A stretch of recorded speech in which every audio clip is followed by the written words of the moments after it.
What's up, guys? This is Bear Evans.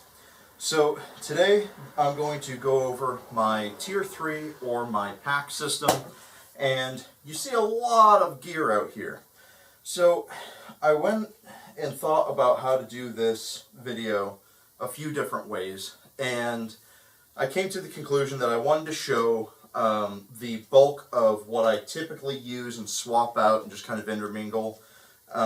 I don't always use the same gear for every trip. Obviously a lot of people don't do that. Some do, more power to them. I just have certain things that I prefer for different scenarios, and you know, your loadout and the kit that you carry will always change. You know, especially depending on skill level or region. Where I am, we have 4 very different seasons. We actually have all 4 seasons here, and you kind of have to be ready and prepared for that. Unlike, you know, the time that I spent out in LA, where you could use the same gear 98% of the time, because it was always hot and sunny, and you know, your loadout didn't have to vary very much. So what I'm going to do is I'm going to go over everything that I currently have in my pack now, and then I'm going to go over all of my bulk gear. What I'm going to do in a separate video is all of the smaller bags contained within my pack system. I will go over in a different video, so this one's not too horrendously long. And then I'll dive into those separately, like my first aid kit, my maps kit, my personals bag, and all of that.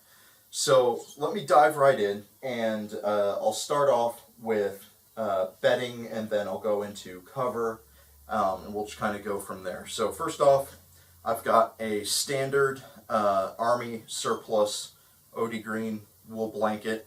You can pick these up for like 10-20 bucks anywhere. Any surplus store should have them. You can find them online if you don't have a surplus store near you. Just a good old classic Army wool blanket. So on top of that, I typically use the wool blanket during the warmer months. I don't need a lot of cover as soon as it's warm, because I'm a really warm person anyways. But when it's cold, we've got the good old cold gear with a little baby spider on it, sleeping bag.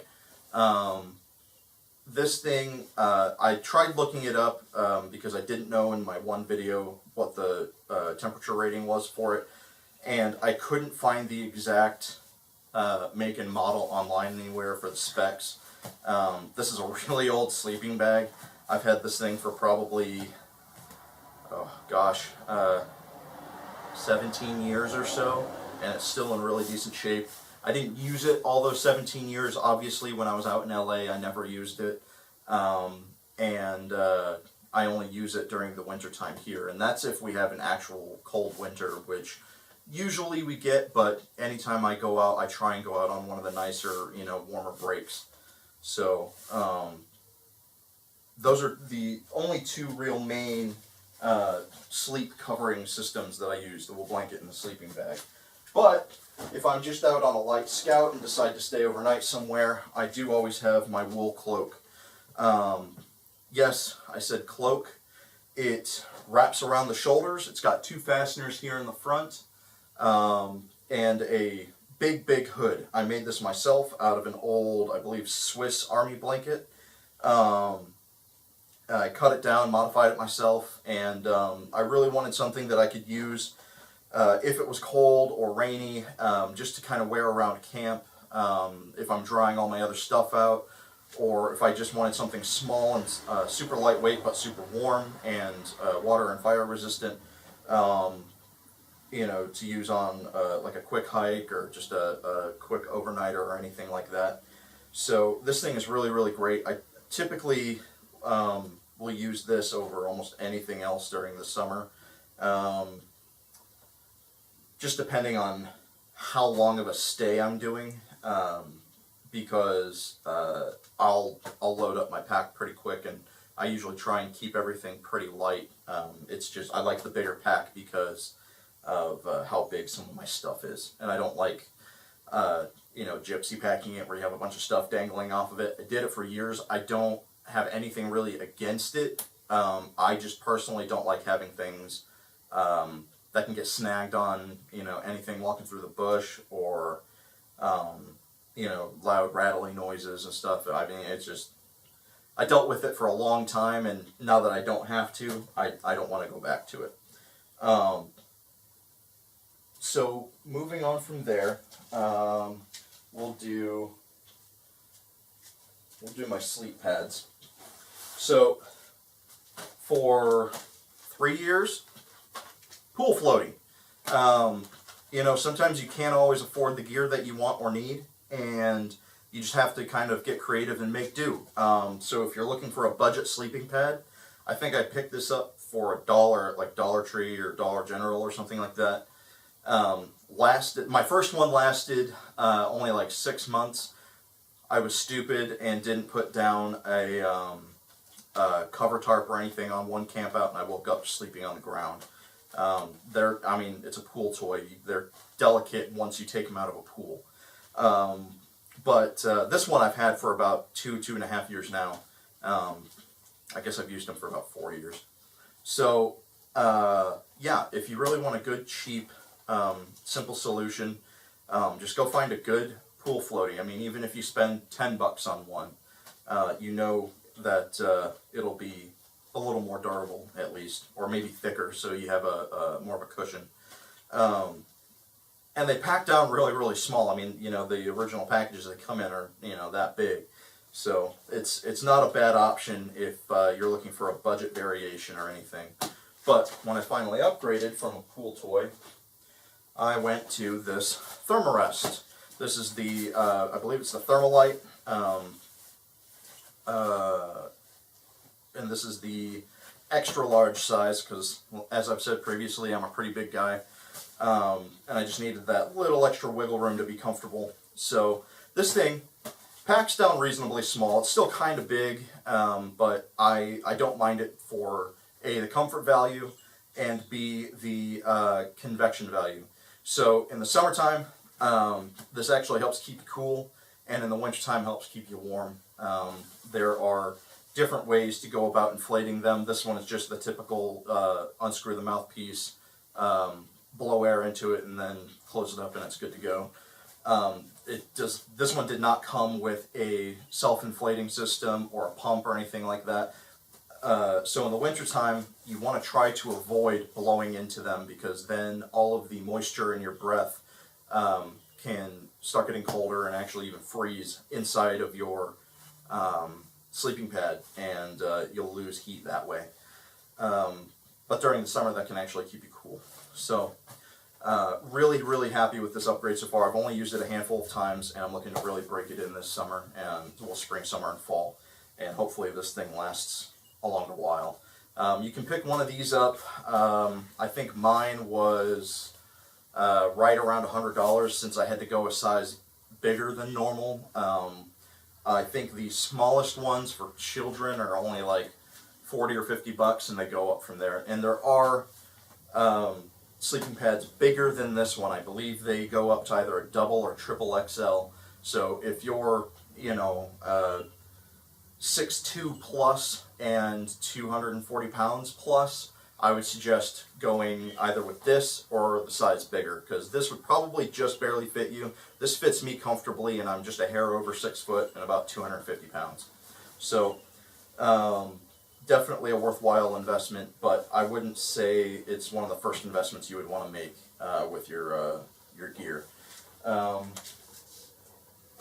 Let's see. We'll go on to cover next. So this is just an old Woodland multicam. I believe it's a 10 by 12 or a 12 by 12 tarp. I've had this thing for so long. It's a little beat up and chewed up around the edges. It still works great. Still completely waterproof. I've never had any issue with spark damage or anything yet, so I don't have any, duct tape patches or anything like that. So you can pick up any type of tarp like this for $5 to $20, depending on what store you go to, or if you can find a decent one online. I would eventually like to invest in a sil nylon tarp, but those are a little pricey, and these work just fine for me right now. Just because of how small they can pack down to. I wouldn't have to strap this to the outside of my pack. Typically my sleep system and whatever tarp I use gets strapped to the top of my pack up here. And I will go more in depth into what type of pack this is later. So I've just got an old like fabric belt holding it shut right now. You know, it's one of those belts that you get from the shorts and pants from like Walmart and Target and stuff like that. And I bought like 7 pairs of the same shorts one year and ended up with a bunch of these belts, so I figured I'd use them for something. There's always a use for something, you know, if you feel like you just have stuff lying around, you know, just see how you can apply it to your gear and maybe improve something or replace something. You'd be surprised at what you can get creative with. So this is my standard tarp that I will carry with me for any type of duration stay. I don't like hiking in with my big oilskin tarp, this guy, because this thing is freaking heavy. It's a lot of weight to add to a pack. So typically I use this if I can drive in to a location, and also if I hike in with a sled during the winter, and then I'm not super concerned about the weight. So this guy is a waxed oil canvas, or a waxed canvas oilskin tarp. This is that monster. I think this thing is like 12 by 14 or like 14 by 14, something like that. It's huge. I love it. It's great. It gives you a huge work area. It gives you huge living space when you're using it. But like I said, it is very, very heavy. I would estimate this thing to be at least 25 pounds. I'd guess 25 to 30 pounds. So that's a lot of tarp. But this will be an heirloom piece. It's something that I will be able to probably give to my kids someday, and probably even maybe like future grandkids. These things last forever. Again, it's another semi-hefty price to invest in for a piece of gear, but in relative terms, the price that I spent on this, I could have spent also on a sil nylon tarp. But I wanted something super, super heavy duty that I knew I could use to cover an entire camp with, pretty much. Or, you know, put over my car and myself if I have the tops off during the summer, because typically I take my hard tops off and leave them off for as long as I can, unless we have an extended range of bad weather. So this guy, like I said, I don't get to use as much as I'd like to, but I still thoroughly, thoroughly enjoy this thing. If you're looking for a good, heavy duty tarp, look for waxed canvas oilskin tarps. They will not disappoint you. And you can get them in much smaller sizes, so they're more manageable to use with a pack or any type of hiking in system. So, moving on from this, get that set down over here. I'm actually using my hard top that's not on the car right now to hold all my extra gear. And last for all of that are the straps that I use to strap it all down. So these are just, I believe these are 1-inch nylon webbing, really simple straps. You just find these things online or surplus stores. I think I got these from surplus stores. Just a standard, you know, plastic buckle. They go out to about 3.5 feet long, fully uncinched. So they can get around a fair amount of stuff. You can use them to lash any type of gear to your pack, or, you know, what have you.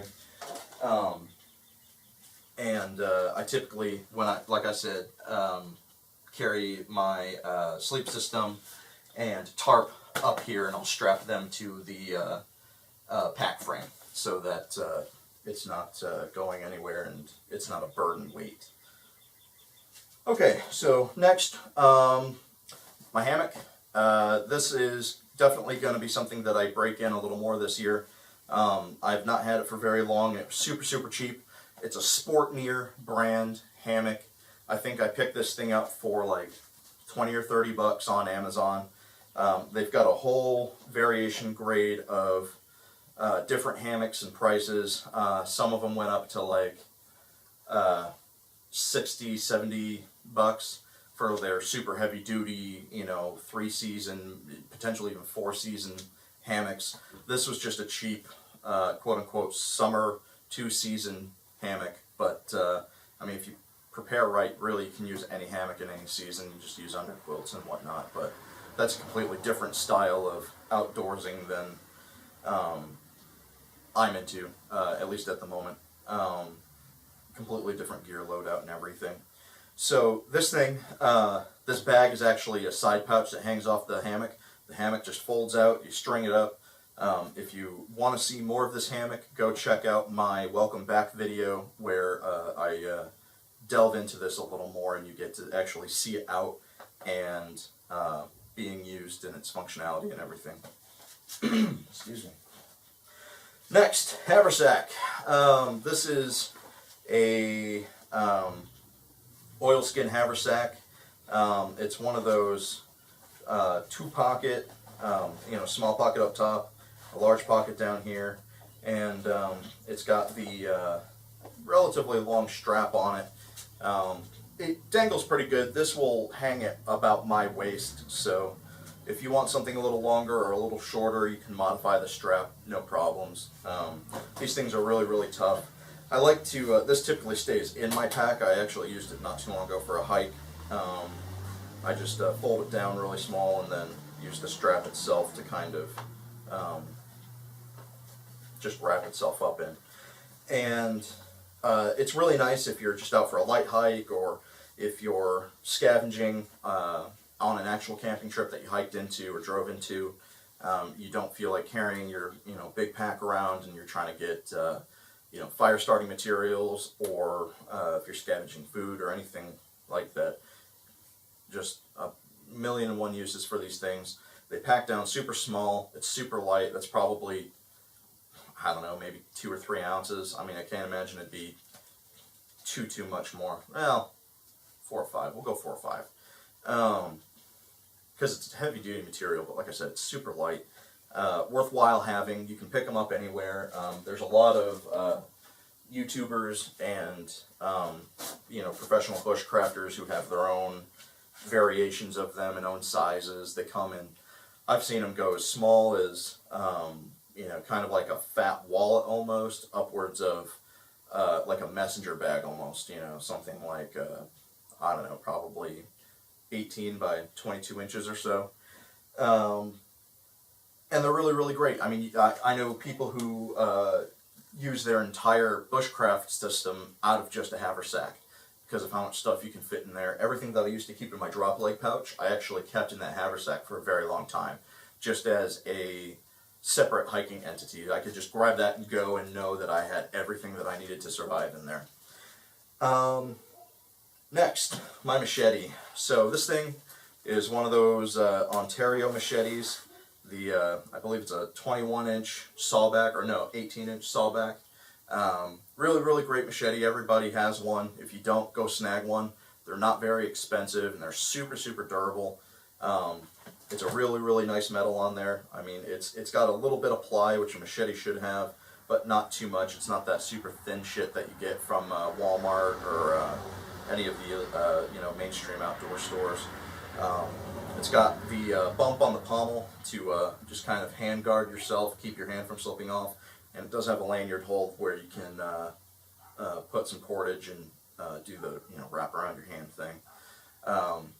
I don't have anything on there right now just because I actually think I used it for something else.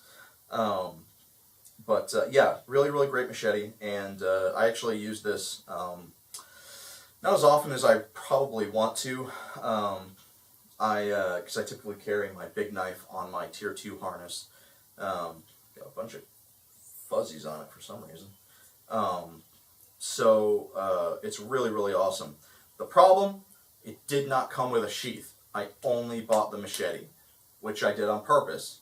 I don't know if you can actually buy them with a sheath. I only saw the one that came with the no sheath option. Thought it was perfect.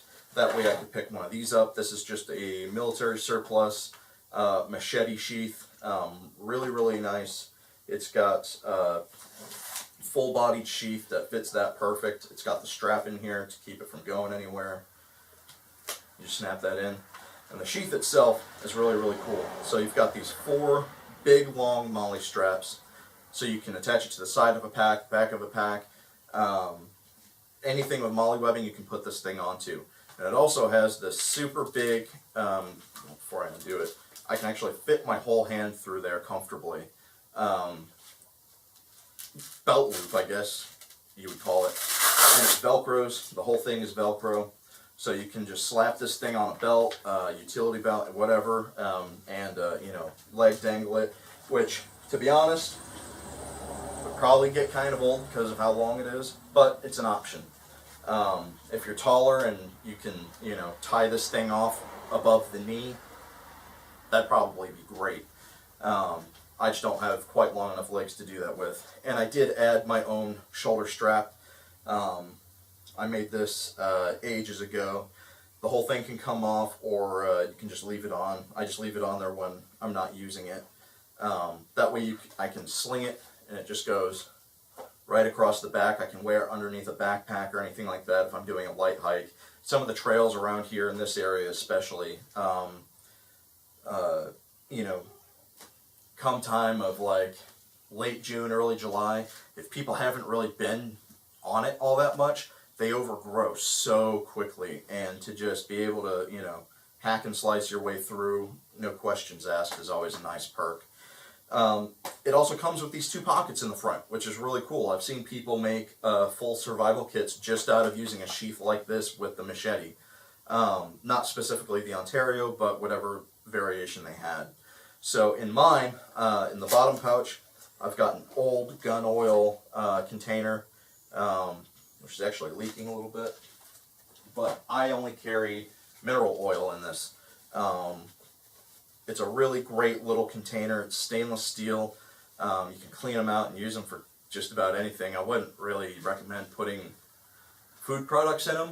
I don't know if you can get them that clean. If you can, more power to you, but it's one of those things where it's definitely perfect just for holding what it was intended to, which is any type of oil. So this stays in the second pocket, and I use this with all of my gear when I'm out in the bush. If I have the machete with me, any type of blade maintenance or anything like that. And then up here, I've just got one of those hockey puck sharpening stones.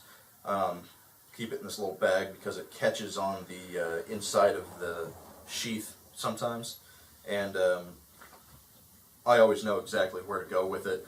And when I pull this out, when I don't take the machete, and I pull the sharpening kit out of my drop leg pouch, if I'm not taking my whole harness system with me as well, I'll throw all of my sharpening kit into this and then throw it into my possibles pouch, which I'll go over later. So this is just one of those, if I can get my hands on it, standard sharpening pucks. Pick them up for anywhere for like $5-6. Really great product for bigger blades like machetes, axes, anything like that. Large knives. It's definitely an easy piece of kit to grab, and a very functional one, which is perfect. You know, over the years I've tried to kind of knock out the pieces of kit that I didn't really use all that much, or only used maybe once or twice a year, or I had something else that was perfectly capable of doing it. I just didn't know how to do it yet.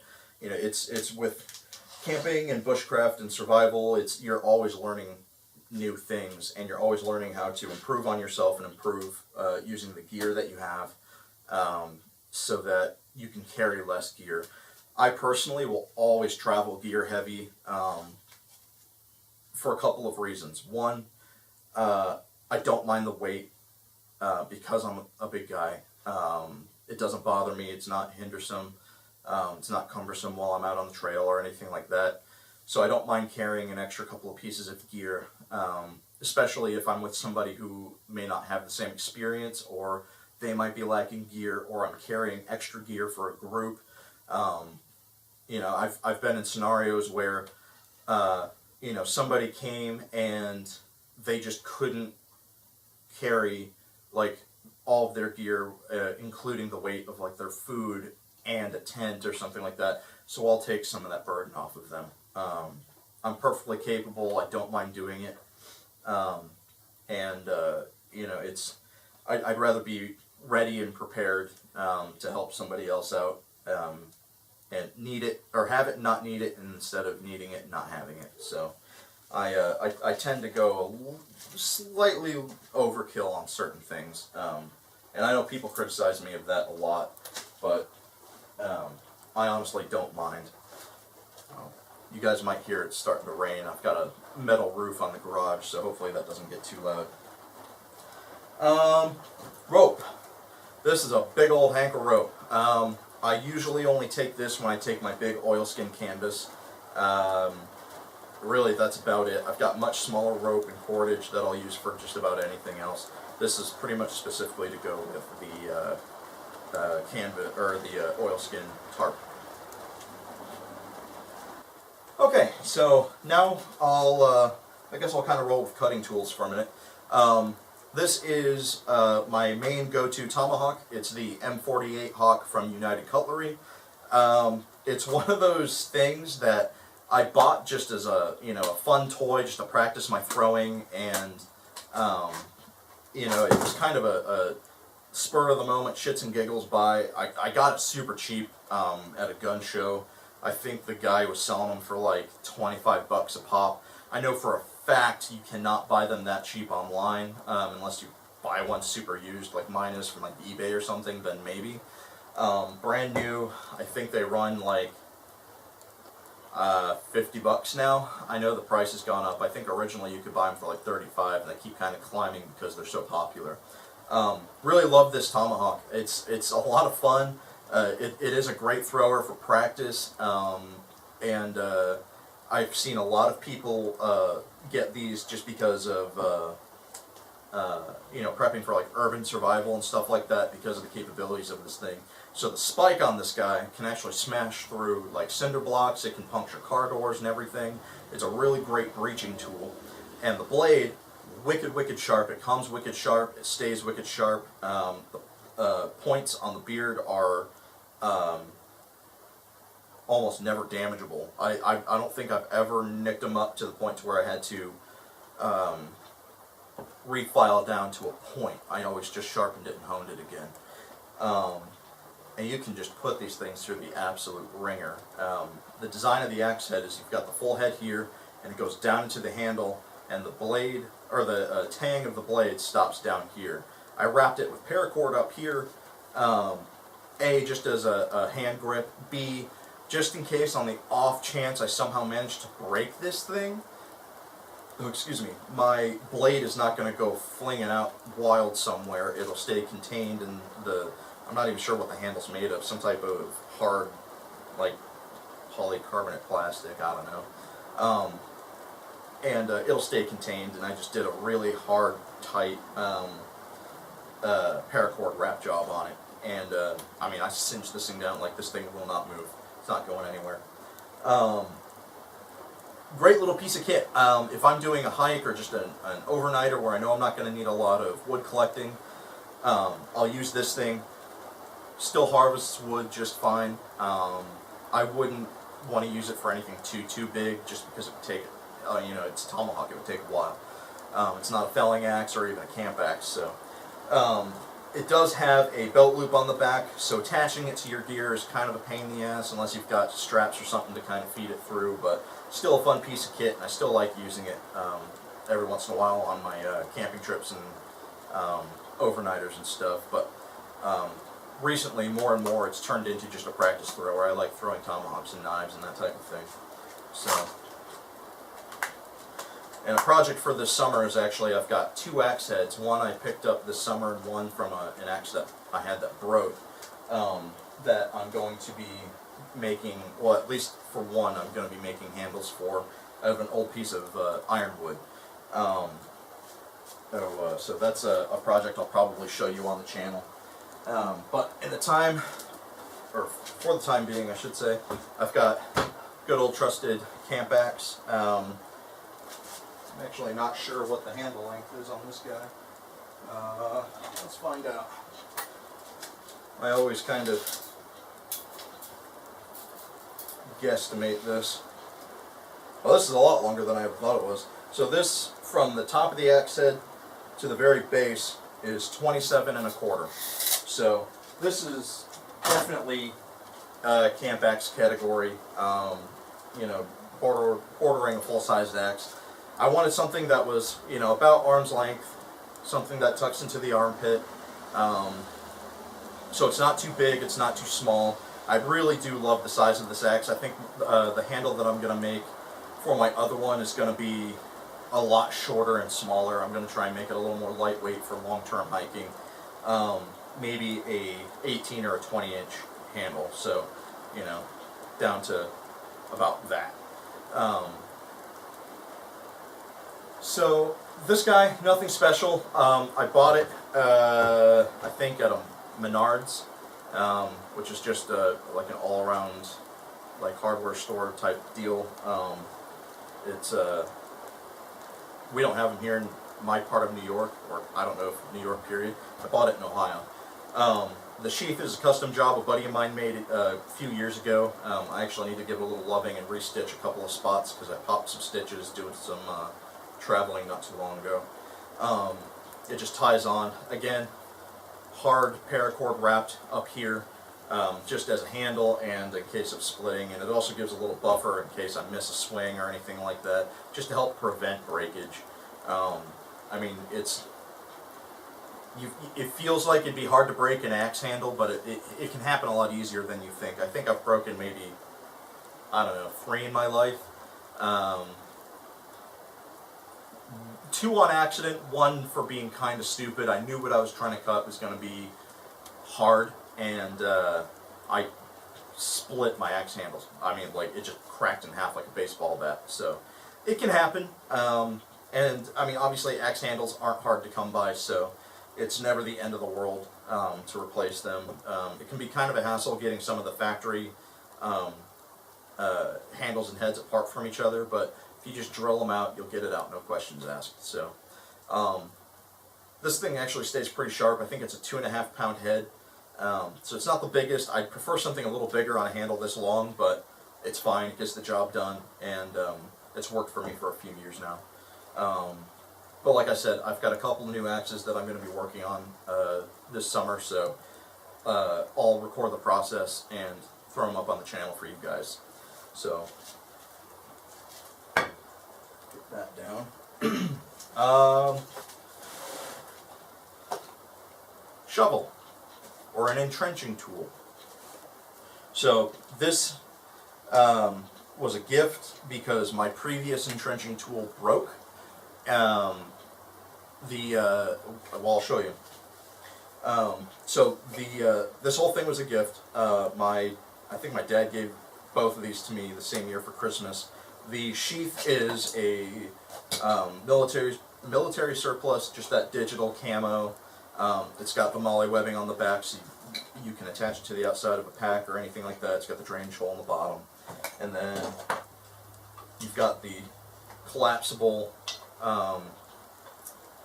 entrenching tool. On my old one, it broke up here.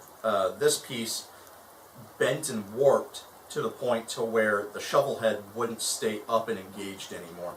I don't know how the hell I managed to do it, but it was a really weird, hardcore break. I've only used this particular one a few times, but it works great. It does exactly what it's supposed to do, and that's good. You know, it's one of those random tools that a lot of people don't necessarily like, and you know, some people don't even carry any type of, you know, cat hole digger or anything like that. I mean, you can just use sticks. You know, it's all on preference and skill level, and you know, it's one thing that I've always preferred to have. It's also nice just for fire management. Like right now in New York, my part of New York is under a statewide, well, yeah, no, we're under a regional fire ban. And that thing had a lot of extra oil leaking out of it. I just cleaned a lot of my stuff not too long ago, and some of the hinges and everything just kind of ooze, for a few weeks afterwards. But yeah, so fire management, it's really good for just, if something goes out of control, you can throw some dirt on it, or if you need to, make your own ring and you want to just kind of dig out, a little foot in diameter campfire hole, whatever. This is one of those pieces of kit that a lot of people don't carry, and I catch flack for that. Oh, it's unnecessary weight, blah blah blah blah. I just like it. It's, as I've said, it's not cumbersome weight to me. It just goes in your pack. It's out of the way, or in the car, depending on what kind of camping trip I'm doing. So, entrenching tool, a good piece of kit. Frying pan. I don't take this with me every time I go camping, only for when I'm preparing certain meals. So that's the biggest reason why it's not in my kit right now. I've got a couple of different cook systems that I bounce through, but the one in here right now is my 99% of the time go-to. So this one is just for certain foods. Binoculars. This is an old-ass pair of binoculars. I've had them since I was in like 4th grade. I think my grandparents got them for me because I went through like a bird watching phase. They're just a cheap pair of Tascos. They're 10 by 25s. But they work great. They're great for scouting. They're great for hiking. If you're trying to do like stealth camping or anything like that, get a small pair of binoculars. They're not super heavy. They can hook straight onto your shoulder strap or on your belt, or you can just throw them in a cargo pocket or an accessory pocket on your pack. I keep mine, this is actually a grenade pouch, so it's got the 2 MOLLE webbing straps on the back, so again, you can just throw it anywhere, or you can feed a belt loop through them, whatever. Binoculars, it's pretty straightforward. And in an emergency, I guess you could break them, take the magnifying lens out, and use them to start a fire, so there's that too. This is just Gorilla Tape. I keep it in an old canteen case. I don't always carry this with me. Usually this is a live-in-the-car item, or depending on what type of camping trip I'm doing, like where I'm going. If I know I might be risking gear damage, then I'll probably take this with me, but I typically have a small roll of it hidden away somewhere. I don't actually know if I have any in my pack right now, so that might be something that I have to do this weekend, just re-gear my pack. This is one of the old canteen things that uses that little doohickey, which honestly is a pain in the ass on a lot of modern gear, because I feel like they're not all universal anymore. The amount of times I had this fall off of my utility belt was actually ridiculous. That's why it's not on there right now. So, okay, before we really dig in, this guy is just my rain poncho and I think some work gloves. Yeah. I've got a giant, I believe it's German camo. I'm not going to pull the whole thing out. But it's the full-bodied poncho with the hood. It can go up and over my pack. It's awesome. If you guys are looking for a good piece of kit, go for a poncho. Go for this is a big heavy-duty poncho. It's one of the big thick ones. It's actually more rubbery than plastic. They are phenomenal. Like on a day like today, if you're out hiking, and because, like I have a cover for the pack, but it's not always perfect. That will do the job 100%. Nothing will get wet. You and all of your gear will stay dry. You can double it as a tent and a shelter if need be. Really, really awesome piece of kit. I talked about this in my Tier 2 system. This is something that I carry on there sometimes. It has the straps for a sling or any type of shoulder strap. It's got 4 MOLLE webbing systems on the back, so you can throw it on the outside of a pack. This pouch, I believe, is from Condor. I don't remember. It's got more MOLLE on the bottom. I've also seen a lot of people make survival kits just out of using these pouches. I believe this is the medium-sized pouch. Could be the large. I don't remember. But really, really awesome pouch. This actually used to be, before I had the poncho, my food bag. So you can use them for anything. Inside it has some section dividers, like on the walls of the pouch, so you can actually use it as a possibles pouch, which I might actually get another one of these and swap to that as my possibles pouch, just because I don't quite like the shape of my other one, which I'll show you in a bit. It's got a little bit of that Velcro on top, so you can put a patch on there, or a name tag, whatever. Really, really great piece of kit. So many uses for pouches. I mean, it's you can really never have enough of them. And if you do, you're not using them right. So, again, the rain poncho, I would highly, highly suggest somebody, or anybody who is thinking of how to keep your gear dry or anything like that, go for a poncho, 100%. You can even buy the cheap ponchos, but your gear might tear through it if you drape it over your pack as well. So I think you can get those. I've seen them go as cheap as like $8 on eBay bids. Sometimes they go for like $20 at gun shows and stuff like that, and surplus stores, again, maybe $20 to $40. They're not horribly expensive. They're a little more expensive than some things, but very, very worth it.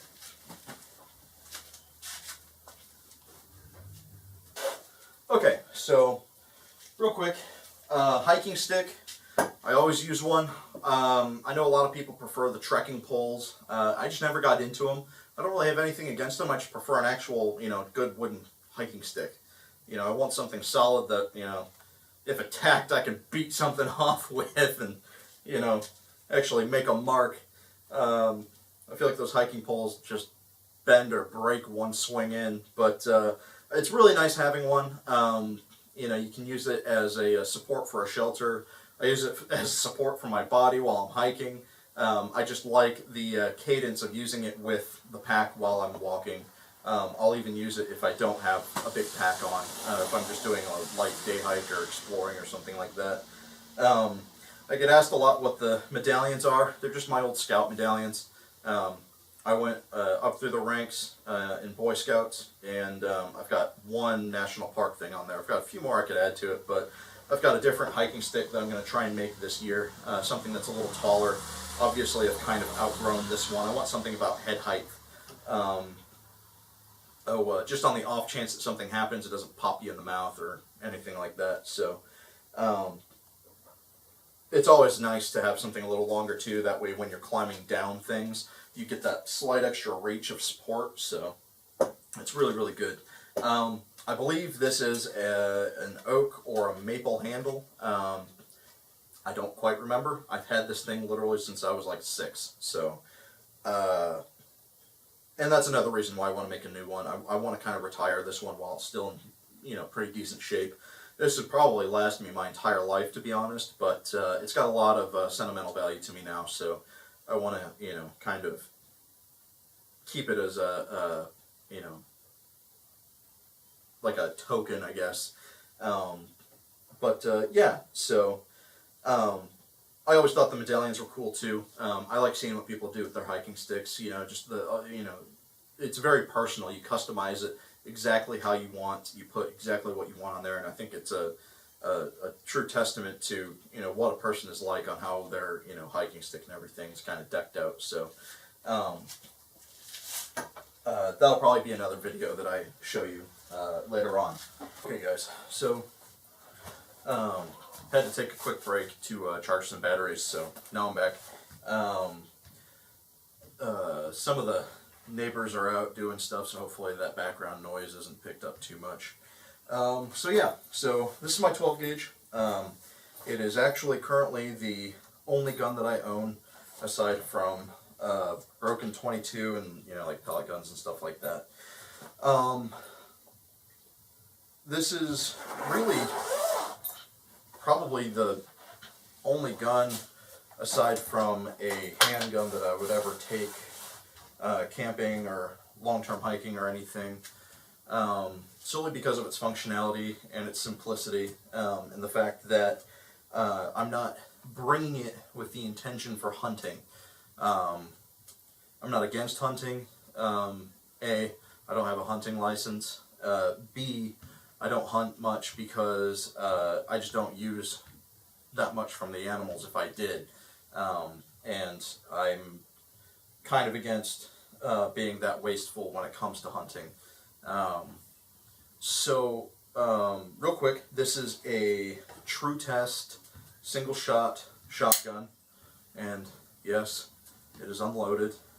I always keep it unloaded until I'm actually on the trail away from my car. I'm beginning my venture, and then I'll just load a shell of birdshot into it. And 9 out of 10 times, I pop that shell back out when I get to the car, and I never have to fire it or anything. I call the gun Bear Bells because it's really more for as a noise deterrent for large predators than anything else. I've had a couple encounters with bears, and last year I had an encounter with a mountain lion, and just having something to kind of scare them off. You just fire around in the air, or fire well over the animal so that noise carries on behind them when the shot is impacting trees or whatever. Yeah, it's a really simple gun. Like I said, it's a True Test single shot 12 gauge. I know nothing about this brand. The gun was a gift, and what little research I've done on it has not proved very fruitful in telling me anything about that type of company, if it is a company, or this type of shotgun, period. I don't know how old it is, so I mean, it could be 10 years old, it could be 80 years old, I have no idea. Really love the single shot 12 gauge just because of its versatility. This is only a 2 3/4, so I'm kind of limited. I'd have preferred it if it were a 3-inch. But you can put adapters in there, and you can shoot almost any other ammunition out of it. Really, really simple. And the reason why I like this particular style gun is because even when it's loaded, the only way it's going to fire is if you still pull the hammer back. So you have that secondary guarantee, knowing that it's not going to just accidentally go off. So you'll also notice I keep this rubber cap on it. These things are freaking awesome. They're from a company called Vortex. They come in either 3 or 4 in a tube, and it's like, I think 10 or 12 bucks from Amazon or something like that. These are medium sizes. Let me just double check. Yeah, this is a medium, fits most 40 and 50 caliber muzzle loaders, 12 gauge shotguns with extended choke tubes, AR-15s and M4 assault rifles, and 16 and 20 gauge shotguns. So a lot of versatility just with the cap as well. And I do have that little ball sight at the end of my barrel, and it fits over that, no questions asked. It doesn't damage the gun or anything, so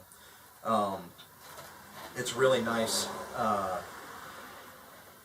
especially for somebody like me who has a exposed rifle scabbard on the side of my pack. It actually is integrated into the pack, so when it's in, it sits something like that, and it keeps, dew and rain and whatever, dust and crap out of your barrel. And if you were using a pump action, it'd keep your breech and everything free and clear as well. Still pretty clean. Yeah, so it's nice. And then the only other thing on here is a, what is this? An 8 shell holder. It's just one of those fabric elastic things that just slides down over the stock. I've got 2 slugs, 4 buckshot, and 2 birdshot. The slugs are for a real emergency if I'm actually using the weapon to defend myself. The buckshot, more or less the same. The birdshot is what I use as noise deterrent. The shells are cheaper, and I'm not shooting to kill, I'm shooting to ward off. So I'd rather use something that's not, a shell that's not going to be wasted, just being fired in the air. So real quick, I want to go over a couple of things. Always keep your gun locked up. I don't have kids yet, but I do have a lot of nieces and nephews who come over to the house. They are never around this thing. They're far too young to try and start learning. They're only 2 and 3. So this always stays locked up in a locked closet in a locked case. You can never have enough redundancies. If you do have guns, please teach your kids about them. Like, that is probably one of the leading causes of firearm accidents is curious children. If you have a gun in your house and you haven't taught your kids about it, or even just had a talk with them about it, telling them it's not a toy, it's a dangerous weapon, you should never be playing with this, or you should never even touch it, without you being around them or anything like that. I learned gun safety when I was like 6 or 7 or something like that. Like, I was super young, but I mean, it's important. You have to, if you're gonna be a gun owner or exposing your children to guns, you have to teach them proper gun safety, barrel discipline, trigger discipline, the whole shebang. You can never, reiterate it enough for them.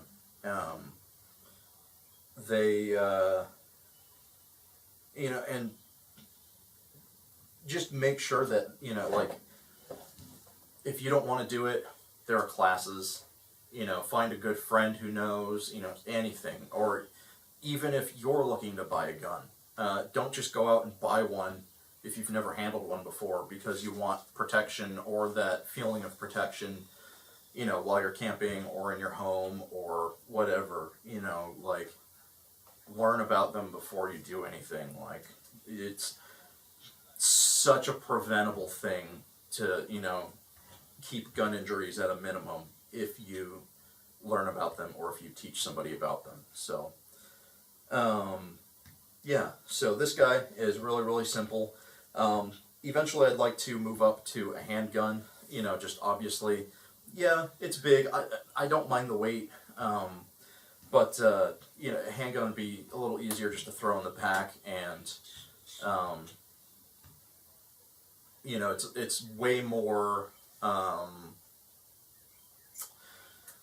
less menacing, I guess to say. If somebody sees you hiking down the road with one of these, or anything else for that matter, any type of rifle or, AR body or anything like that, people get intimidated, and that's not my goal for carrying, a weapon. Is I'm not trying to intimidate. It's there for my safety while I'm out camping or out for, an extended hike or anything like that. And I've never had any issues. I've bumped into plenty of people carrying this, while I'm out in the wilderness, and not once have I ever gotten any sketchy looks or, had any, why are you carrying that comments or nothing. If you're not being stupid with them, they're usually pretty fine. And I've even had a run-in with a DEC officer who asked me why I was carrying one, and I told him because I was doing an extended stay in the local area, and I was hiking into that location. And, it's never a problem so long as you're not, actually going out for illegal hunting. Like, they might monitor you for a day or so if they, didn't really trust you or whatever. But, if you're not breaking the law, you're not breaking the law. They're not going to get you for anything. So just be smart. With getting the handgun, as I've said before, I've moved around a lot in the last few years, and especially between New York and California. Those are 2 of the hardest states to get a concealed carry in. And it wasn't really worthwhile going through the rigmarole of having to go and redo it so many times, just because I kept moving. I figured, screw it, I'll wait until I know I'm settled down, not going anywhere for a long time, and then, excuse me, I would try and get a handgun, or a CCW. So, yeah. So like I said, super simple, um, really nice, easy hold. It's uh, pretty straight shooter. I've done a fair amount of practice shooting with it at, you know, 40, 50 yards, and it shoots pretty true. Um, you know, at about 45, 50 yards. I haven't tried anything much longer than that, but, um, you know, in case of, you know, an actual dire situation, I would be able to hunt and survive using this. No questions asked. So, all right, moving on. Um, and another thing is, you know, clean your weapons. Like, I had somebody that I bumped into not long ago who was telling me that he had just gone shooting um, like 3 or 4 months prior, like a heavy shooting session, and he hadn't cleaned it. Like, that's not good, folks. You gotta clean your weapons. You know, you don't want anything jamming up or getting too gooked up or, you know, even rusting, you know, depending on what you were doing and where, you know, just take care of your stuff. So, all right. Now it's time for the pack and everything that actually is in the pack or was just in the pack that I was in today for other stuff. So, first off, food bag.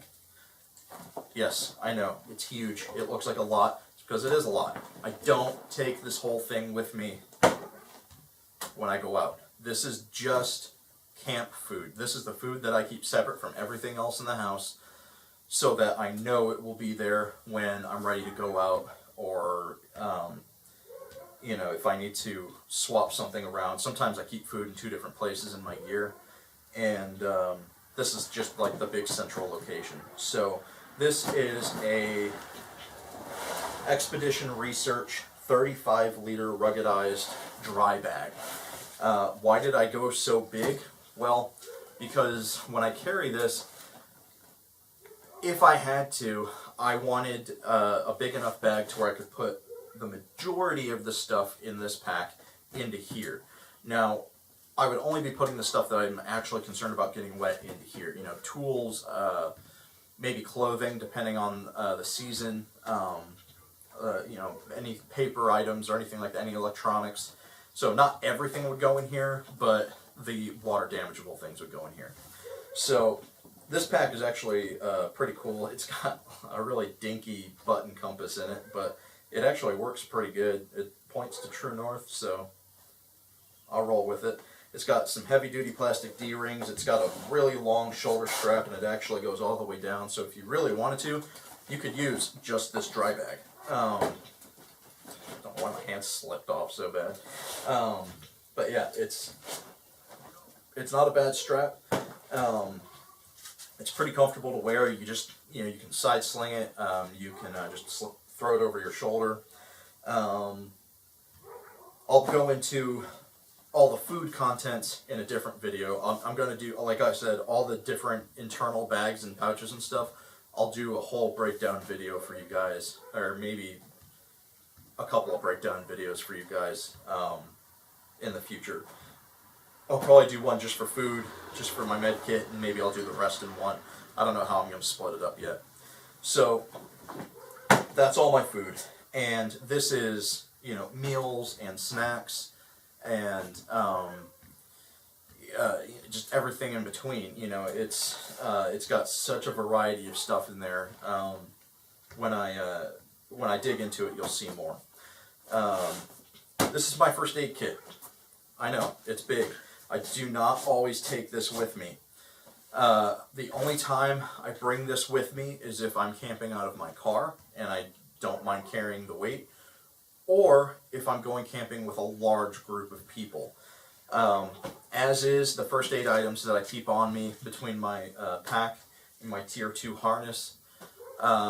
Really, I would only want to have that stuff for me, or maybe like me and a couple of people, because, you know, it's just minimum supplies, and usually it's only for, you know, a couple of days. But if I'm going out for, you know, even a few days with 10 people, I want this. Or if I'm going out for a really long camping trip, if I did like a week-long camping trip, then I would definitely want to keep this with me. So I think this is a Condor pack. well, leaking stuff out of it. I think this is a Condor pack, but I'll go into more detail with this in a different video. So you'll see this later on for sure. Actually, gonna move these over here.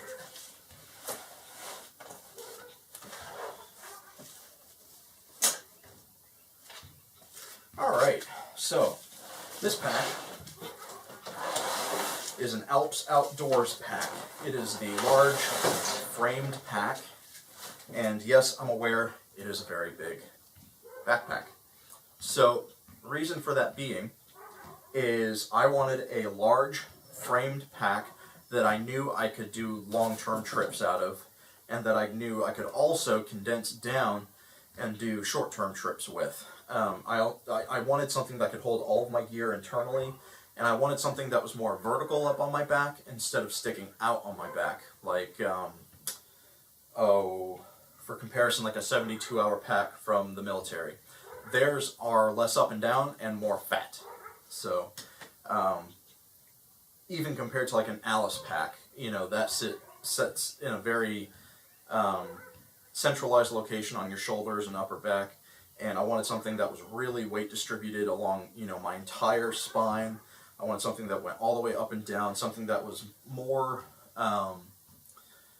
body shaped than, you know, almost big ball shaped. So, the pack itself is really awesome.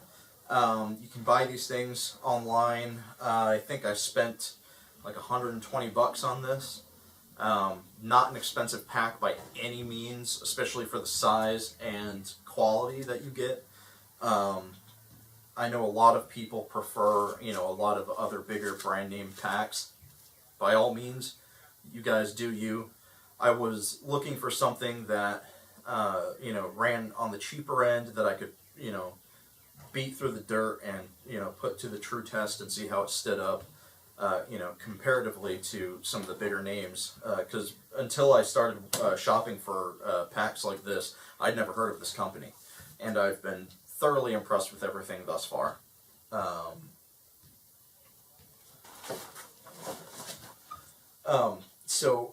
The design of this pack is actually kind of cool. It's meant to be able to be taken apart for long-term duration stays. It actually has this panel right here is meant to be used as a game carrier. So this whole pack itself is held on with these pins and rings, and you can take all these off and out. I eventually want to replace the rings to something a little easier to take off, just because these are kind of a pain in the ass. But it's really super heavy duty metal. The rivets on the pack are super heavy duty. The only problem that I had was I don't know how I did it. I kind of tore around the rivet on the shoulder pad, but reinforced heavy stitched everything, and I don't think it's going to be an issue ever again. I don't think that thing can go anywhere, but we'll see. And then it actually has a second set of pouches on the backside in between this and the actual pack itself, so that when you take the main pack off and are carrying game, you still have some storage to put some basic essential gear if you're out, gutting or carving, anything, deer, elk, bear, whatever. So you can carry some tools or whatever on you, even lunch or whatever, which is really, really cool. I don't utilize those pouches just because if you put something in them and then put the pack back on top of it, accessing those pouches is kind of a bear.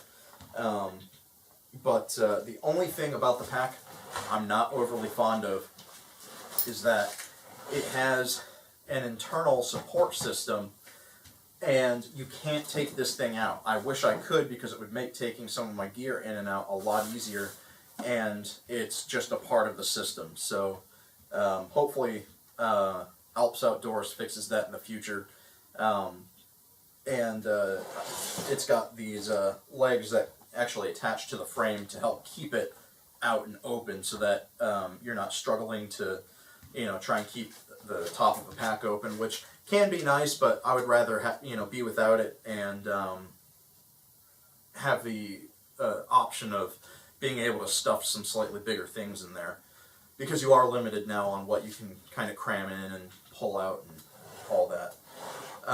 That's really about the only downside to the pack. So the shoulder straps, super thick, super padded. They've got the different attachment points going all the way down the straps. I think there's 3 of them. No, sorry. There's 2 of them. There's a small one up top, a long one down here, and the 2 horizontal ones. The waist strap is also very, very padded, super supportive, and it's a framed pack. So what a lot of people don't know who've never used one is that these things are meant to be load bearing. They're meant to help take the weight, make carrying more weight more comfortable.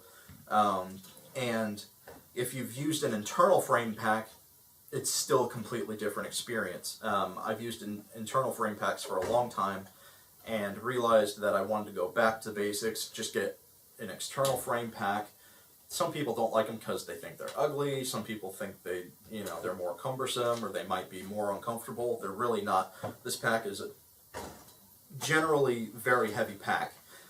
Excuse me. I usually keep anywhere from probably 50 to 90 pounds in here at any given time for any given trip. And that's just by choice. I said earlier that I always travel gear heavy, and I like to travel gear heavy. So because of that, I needed a pack that could withstand that. The only previous pack that I've had that was alright at that weight and could fit a lot of stuff was my old black Everest pack, which I'll show in a later video, I'm sure. It's actually my fiance's pack now. I put a lot of extra gear in there for her to use if and when she ever comes out hiking or camping or anything. And I have a few extra packs that I keep loaded up in case friends want to go and they may not have all the gear that they need. So it's nice to be able to just be like, oh hey, well I've got this pack ready to go. Here you go, let's go. So on the waist belt, it's got these tension straps, so you can tighten these or loosen these depending on where you want the actual backpack to sit on you once you've got everything buckled in. And that's really, really nice because you can keep it a little looser if you need to bend a little more, or you can cinch it up if you know you're just going to be hiking, more or less just walking in a straight line, even if you're going up and down an elevation. It just keeps it from bouncing around. It keeps it nice and snug to your body. It gives you a lot more, just pack and body control. Everything moves as one unit, so it's really, really nice. And it's got this awesomely huge actual clip. Finding something that fits me is always a pain. I'm a big dude. I've got super broad shoulders, a big chest, a big waist. I run around a 40-inch waist. And finding straps that can, actually buckle together is a miracle. Finding straps that buckle together that don't choke me out or pinch or, anything like that is unheard of. So this pack, already because of that, 100% in my book is a win. The chest strap goes really, really big. It's a little elastic to give you that little extra breathing room in case you need to move or work the shoulders. It's phenomenal. If you're a big dude, check this pack out. It's awesome.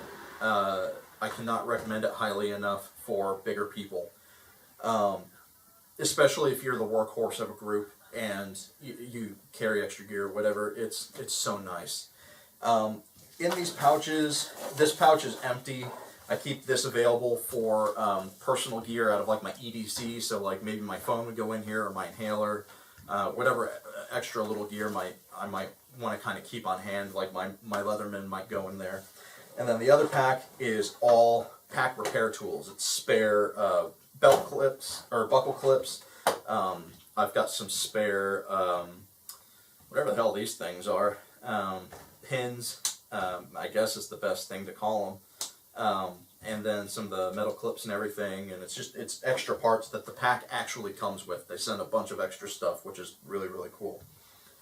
The back part of this pack is really comfortable, especially in the summer, because it's got a mesh netting here, and then it's got probably the better part of an inch of gap in between the mesh and the pack. So the airflow through this is so nice. You know, you get the new packs that have the indentations and everything to help with airflow, and we've done this, we've used out of this material. 90% of the time it doesn't matter.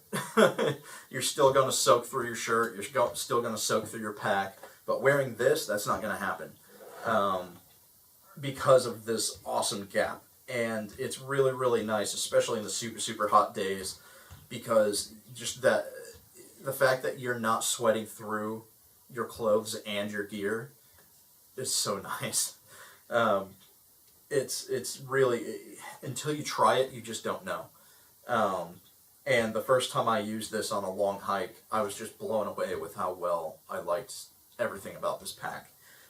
And mulligan. Alright, so technical difficulties. I'm not sure where my camera left off, but I'll just start over with this and fix everything in post. Next, we've got my dry bag for my clothes. I mean, it's just, there's nothing special about it. It's just one of those cheap Walmart ones. It's been patched a couple of times with duct tape. Still keeps everything dry just fine though. I'm not going to go into more detail about that. It's just clothes and nothing special about them. My Possibles bag. This will be a different video. There's just too much in there to go over at one point. And there's some extra cordage that I had found loose in here earlier.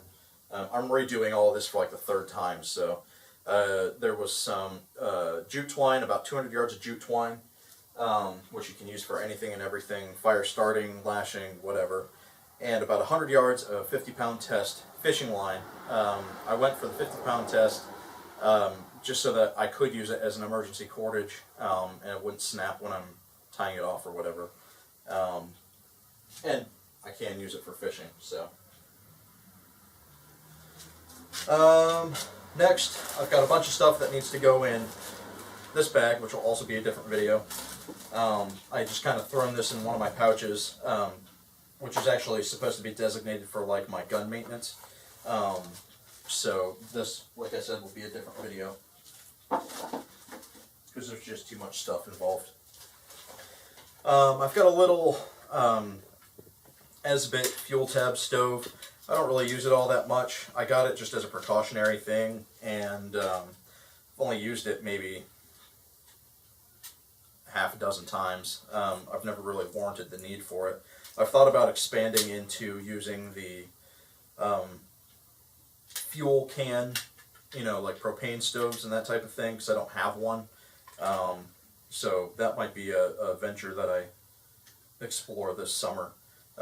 Really nice design. It's solid. You're not going to break this thing.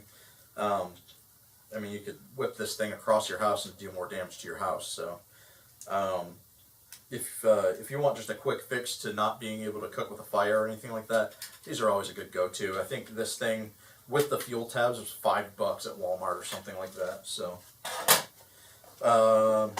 extra rounds for the shotgun. It's a mix of more slugs, birdshot, and buckshot. This is the pack cover for my whole pack, even when it's full. It's from a company called Foam, F-O-M-E, Sports Outdoors. It is in that woodland multicam, which is nice. It's not bright red or bright orange or anything like that. I don't like those super bright colors. Eating utensils. These are actually really old. These are probably about 20 years old. These are my little Cub Scout ones. Really simple, really great. They just, they do what they were intended to do.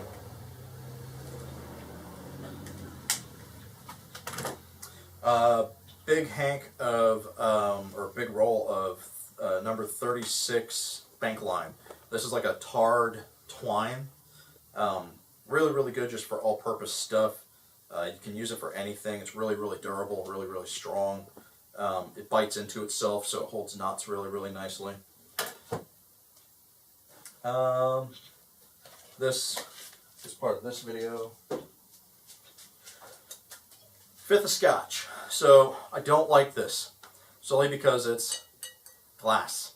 I really wish I could find a plastic one. I have not been able to find a plastic Fifth of Dewar's bottle in a couple of years. I don't know why I can't find them. Maybe they discontinued them or something. I don't know, but it's kind of a pain. I really don't like having glass on me just because it can break and that causes all types of problems. I mean, you can use the glass to your advantage for certain things, but I prefer to have plastic. So it's just a good old Fifth of Scotch when you're sitting around the fire and relaxing. This is my main canteen. The pouch is a Condor pouch, I believe. It's got the two big molly straps on the back, and it's got molly webbing all around this thing, plus the two D-rings on the side to make, so you can put a shoulder strap on it. I've seen a lot of people actually make their own survival kits just off of this system alone. So the actual canteen is a big 32-ounce canteen. It's got that low stout top with the super wide mouth, which is really nice. You can fit ice cubes and stuff in there for those really hot days. And then I've also got my cup, which the bottle nests in, which actually has a couple of instant coffees in it, and then the cup lid. So this cup's really nice because it's a little bigger than normal. It's even got some milliliter and ounce measurement grades inside. But the lid is a nice tight fit, so you're not going to have to worry about, shaking it loose or anything. It's got the strainer, so if you're making pasta or rice or anything, you can get rid of all the excess liquid, and it's got the two vent holes in the top as well. And it also has these two holes on either side so that you can hang it and cook with just the cup. And then here is just, I've got a big swatch of cloth from an old merino wool t-shirt that I ruined somehow. It's cloth. You can use it for anything and everything. Get creative. And then my bottle hanger, which is nice. All you do, if you want to boil water in your canteen, you hook this in, and it's good to go. Just hang it up and let it boil. Then you can pull it off the fire with this as well. These bottle hangers do not fit every type of canteen. They have to be the wider mouthed with that inside lip. Otherwise, they'll just slip out. I learned that the hard way. On one camping trip when I was trying to hang a bottle, and I ended up half dousing my fire. So get this put back in there.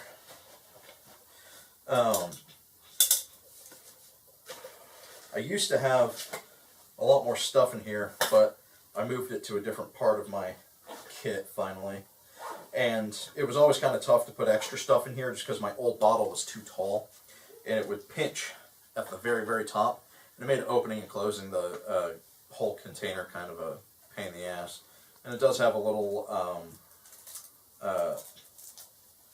chunk of Velcro up on top here. And this little thing opens up so if you wanted to, you could have like a straw or something feeding out, just keep everything contained. It's really all it's good for. I feel like they had hopes that somebody might try and design a water bladder for this, but I don't know if one exists or not. Alright, we've got some 3 mil 50-gallon trash bags. I've just got a handful of them, and everybody knows how to use these things in an emergency situation, so always just keep a few on hand.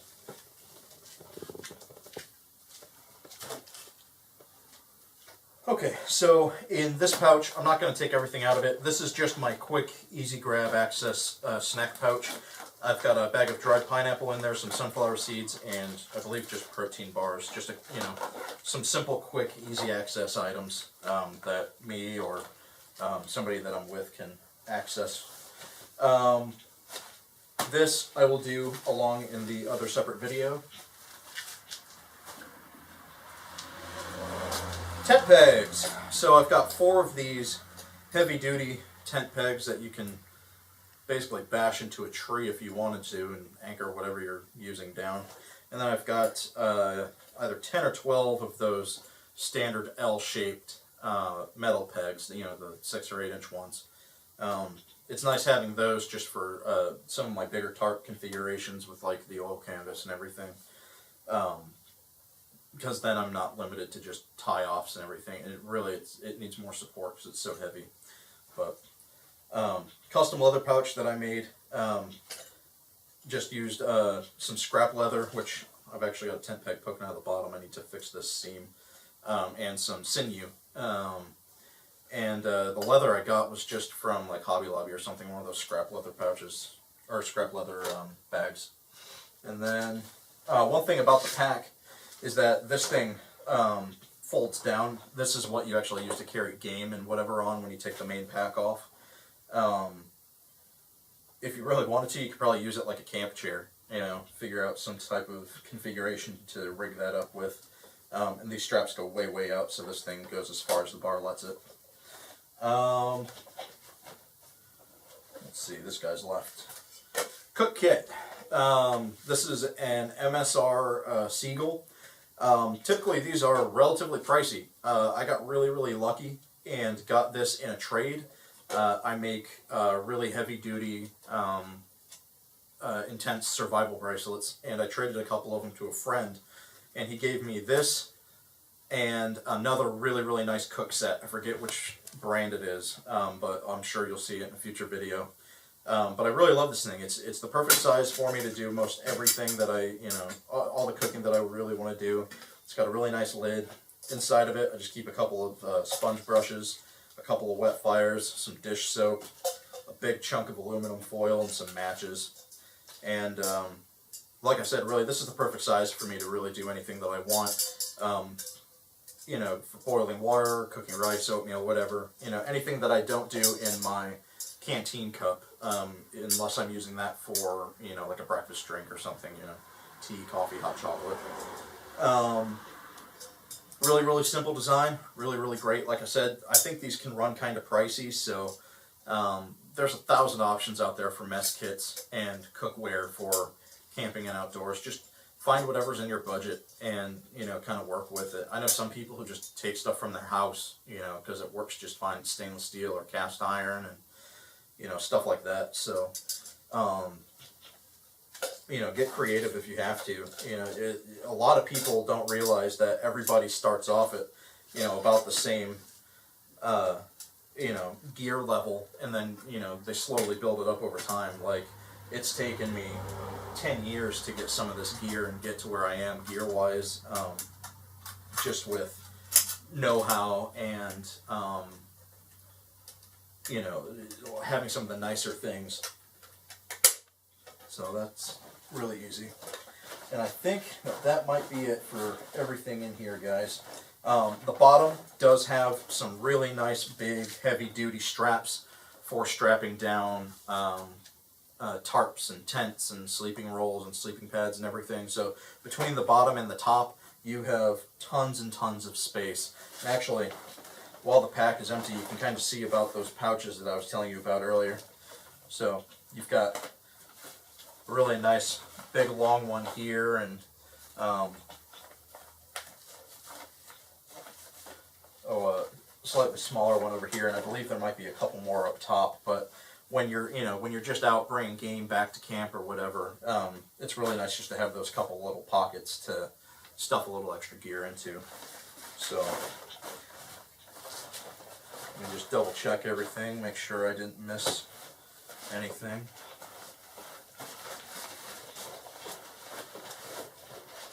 Oh, yeah, I did. The top pouch. Alright, so, real quick, these straps stretch and reach really, really well even when the pack's super full. And this pocket up top is huge. It goes from this seam right here all the way down to back here. And you can completely stuff this thing. I try not to. I like keeping my gear fairly evenly spaced out everywhere.